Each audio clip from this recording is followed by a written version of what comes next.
Hey guys, Ash here, Raid Legends. Welcome to the video. Sending some love, some positive vibes your way, especially if you're going through something and you need it out there today. Today we're going to have a very sad summoning, hopefully happy with the results, but sad given that it's a progressive chance, but they removed the 2 times the double chances of legendaries in the last day when Vulkanos, the best, I think, out of all the unities out there. Now, there was Quiester or whatever his name, the unity from Sylvan Watcher, right? He's amazing. Honestly, the dwarf is amazing. There's been a few really, really good options, but for PvP in the arena, no one comes close to Vulkanos in my book, and I've been having my eye on him. I've been saving these sacred shards for months. I haven't had a sacred shard opening forever here on the channel, even though I did run a bunch of ancients recently, and I got my hands on maybe one of the best revivers out there in the game in that video in case you missed it, but those were ancients. Now we're going to dip into the sacreds. We're going to get our hands on Vulkanos. It's a progressive chance, and it's a non-2x, so God knows you're about to watch some moron on YouTube pull 22 sacred shards and walk away empty-handed. I hope I am not foreshadowing the reality here of the future. I'm a soothsayer, man. $100 for charity for every legendary that we pull. This one goes to Broken, Not Dead. Hey Ash, I'm a veteran, and next month I'll be doing a 50-mile ruck march to raise money for Stop Soldier Suicide, a cause close to me after losing friends to it. If you, I know you often donate during shard openings, just wanted you consider supporting this effort. Absolutely. I wish I could donate, like, given your, if you it sucks because YouTube automatically weeds out links as they should, like scams and spams and phishing and stuff, but this is a situation I would love to have some sort of a link and donate directly towards you. I will have, for a very worthy cause, I will have a Stop Soldier Suicide link for you guys if you want to go ahead and make a donation yourselves. We'll be going ahead and donating $100 per legendary that we pull in today's video, and let's start with an epic Pestilus. All right, not too excited about Pestilus. Next, nothing to say about Pestilus.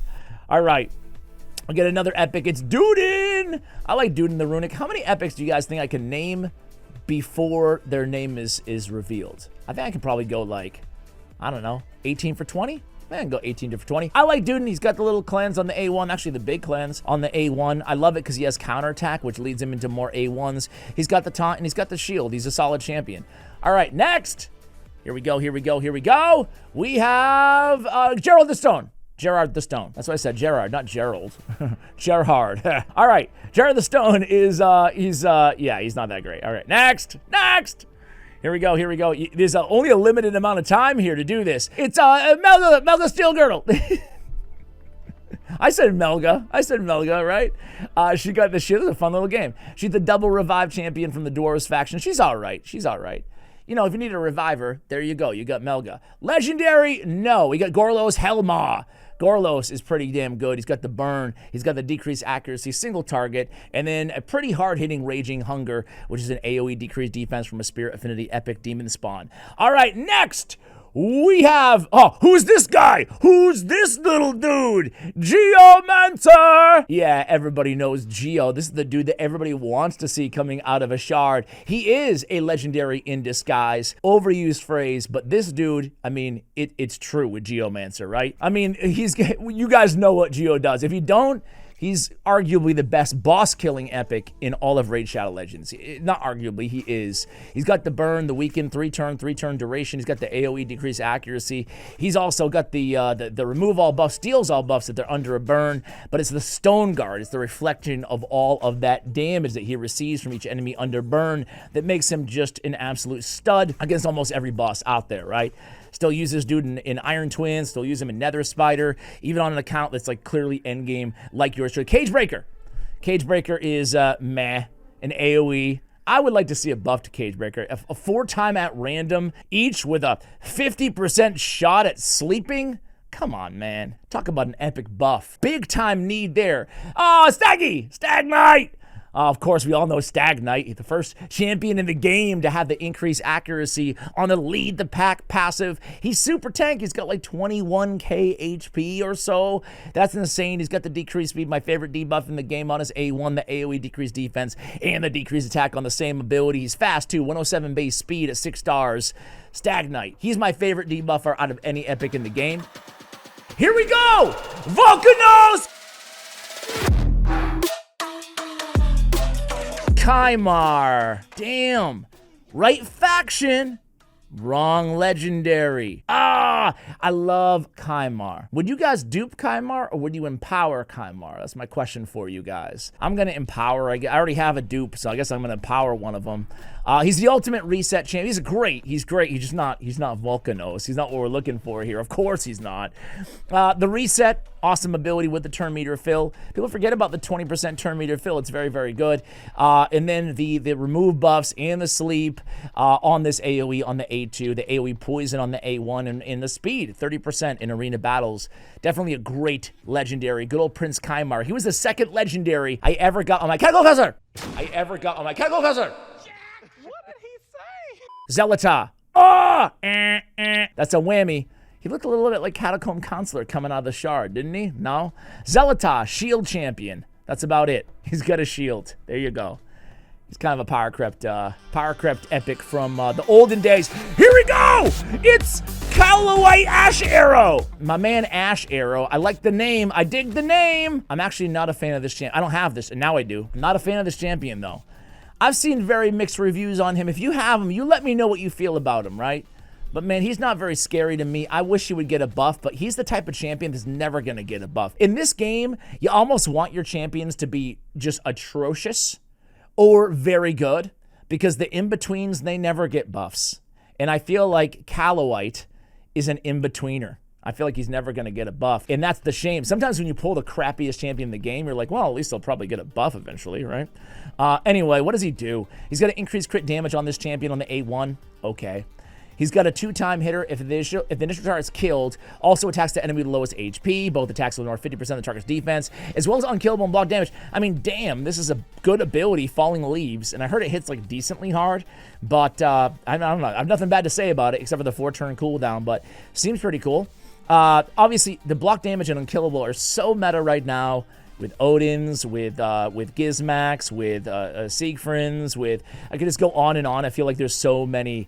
block Cheshire Cat. There's so many unkillable and block damage champions out there that it's nice to have somebody who ignores both of those.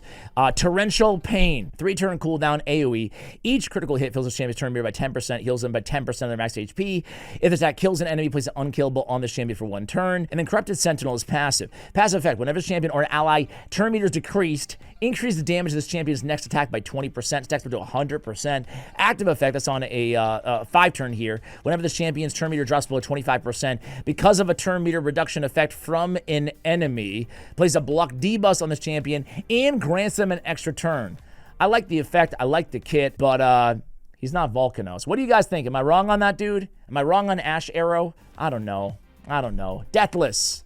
Sorry, I forgot the game there. I would have got her, though. I would have got her, all right?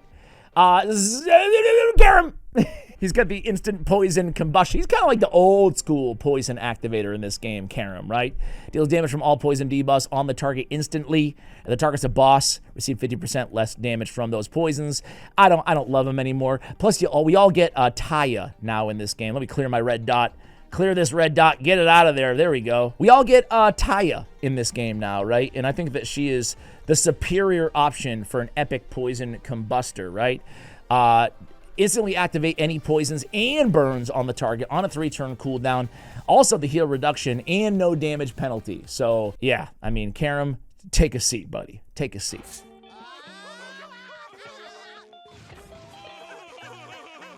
All right, we still have like 10 left. We already have 2 legendary. What am I doing? We already have 2 legendaries. It's not that bad. 9 left. All right, let's do this.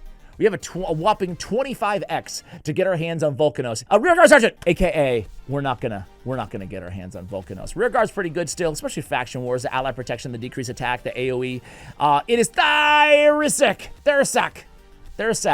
Not very good. She got the triple hitter on the A2. The AoE decreased resistance. You don't get excited about the 4-turn AoE decreased resistance. At least I don't. Rector! It's Rector Droth. Everybody knows Rector. The great reviver, the great healer, the perfect veil. This is the best perfect veil out of any epic in the game right here. The perfect veil with the heal. Great healer. Decreased attack on the A1. She's got it all. And you can buy her for $5 on new accounts. You guys know about that? The Apprentice Pass. There's a Soul Drinker! Soul Drinker the Bomber. You can buy the Apprentice Pass now for new accounts. It's like $5, I think, and you get Rector Droth. I don't know. It's pretty solid, I guess, even though they were like giving away for free for years and years to new accounts, but whatever. I like Soul Drinker might be my favorite epic bomber. That's not saying much. But I think he is. In a big, hard-hitting AoE ×2 on a 3-turn cooldown that puts that bomb, but it's a 3-turn detonation. Now, bomb is the only debuff in the game that we want the detonation to be. We want the duration to be as low as possible. So 3 turns really sucks, but he does have decreased bomb detonation on his A2. The nice thing is he does damage. He's like a decent damage dealer even without the bombs. And then places 2 bomb debuffs on each enemy that detonate after 2 turns when this champion dies. You can actually have some fun with Soul Drinker, kind of comboing him with Gaius the Gleeful, right? Because Gaius has this passive, instantly detonates all bomb debuffs on all enemies whenever this champion is killed. So he kind of like can, Soul Drinker dies, you place the bombs, and then Gaius dies, and the bombs are detonated, you know? It's cool, but it sounds better than it is, practically speaking. It's hard to orchestrate their deaths in just the exact order to make that happen, right? Or the exact timing, you know? But anyway, here we go. How about some more Romero actually got a pretty big buff. I don't know. He's got a shield, increased defense on this champion. Still an awful ability. So selfish. I mean, I don't know. Shields on all allies, but an increased defense on himself on a 4-turn. Come on, man. How could they buff this dude and still not fix that? Continuous heal on all allies. Steals a buff from each enemy. That's a pretty good A2 now. Pretty good A2. But I don't know. Whatever. Go back to... Okay, here it is! Nomine Patris et Filii et Spiritus Sancti. 20 Abyss! Abyss! Golly! Hot damn, Abyss! Sorry, guys, I got so excited that or frustrated that I messed my screen up. She got the Divine Wrath. It's really one of the harder hitting abilities. At least it used to be one of the harder hitting abilities in the game. It's still nice, still great for wave content, stuff like that, but she's not a great legendary anymore, you know? Another champion I would love to see a buff to. She used to be, this Divine Wrath used to be just like so nasty, just delete button in the game. But yeah, just like a lot of other champions out there, she's been crept a bit. She is a good, again, good wave clear with a decreased defense and the hard-hitting AoE here. But I think she's not what she used to be. You guys let me know how you feel about Abyss. All right, Sinesha. There's Sinesha. She got the great heal, she got the lockout, and she got the AoE on that A1. The sister, cousin, distant relative of Skull Crown. And there's Cornelia. Cornelia is a good one. She got the sleep. She got the, you know, she can do some work in areas like Bommel, you know. Very interesting champion. It's hard to say she's like S tier or B tier or A tier because she's so weird and she looks so freaky. Isn't she the thing of nightmares? I don't want to see Cornelia in my nightmare or my dream. No, thank you. All right, this is our last one, and it's Hoskarul. Hoskarul is actually one of the better defensive nukers out there, damage-wise. 3-turn cooldown stun. One of the better stuns there out of any epic in the game. Arguably the best, given the cooldown. 75% stun. Really solid, right? He also has some support here. He's removing stuns from allies, increased defense, increased resistance, 4-turn cooldown. Man, what did I get? 3 legendaries. I don't know. How about a little mini re-up? I'm feeling like desperate. You know what, guys? I lied to you. I lied. I'm not going to re-up. I did buy 4 more Sacred Shards. But you know what I'm going to do is, since we're in a clan versus clan, it's kind of a tight one right now. Oh, it is a very tight one. I need more clan versus clan points. So I'm still going to pull them. But I'm actually going to go ahead and make one of those videos where I pull 4 random champions and I build them, or 5, and I'll buy 1 more, and we'll make a team out of it. So I'm going to do that maybe for tomorrow's video, so stay tuned for that. Give you a reason maybe for 50% of you guys who are not subscribed, who are watching, or whatever the YouTubers repeat constantly, every video you watch on YouTube. Either way, guys, thanks for watching till the end of the video. Again, big shout out to Broken Not Dead. And big shout out to the Stop Soldier Suicide Foundation. You guys can see that info again. If you want to check it out, maybe make a donation, big or small. They all obviously help going to a great cause in the description of the video, and also the pinned comment. Thank you for watching till the end. And as always, take care, guys.